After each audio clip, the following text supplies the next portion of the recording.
হে আমার রব, আল্লাহ, আজ আমি লজ্জিত, আজ আমি ভেঙে পড়েছি।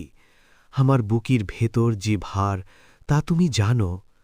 যে গুনাহ আমি মানুষকে দেখাইনি, যে পাপ আমি অন্ধকারে করেছি, সব কিছুই তো তোমার চোখের সামনে ছিল।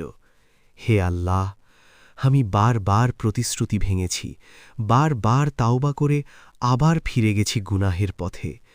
তবুও তুমি আমাকে সাথে সাথে ধ্বংস করনি। এটাই তো তোমার রহমতের সবচেয়ে বড় প্রমাণ। আজ আমি আর যুক্তি দিতে আসিনি, আজ আমি নিজেকে নির্দোষ প্রমাণ করতে আসিনি। আমি শুধু মাথা নত করে বলছি, হে আল্লাহ, আমি অপরাধী।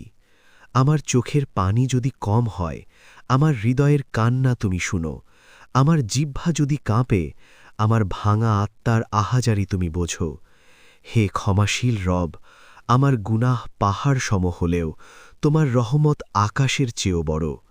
তুমি বলেছ, হে আমার বান্দারা, তোমরা নিরাশ হইও না।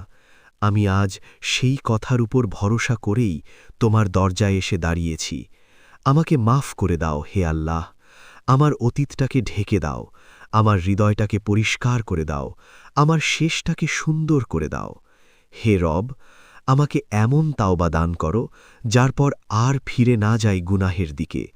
আমাকে এমনভাবে ক্ষমা করো, যেন আমি কখনো পাপই করিনি। আমিন, ইয়া আরহামার রাহিমিন।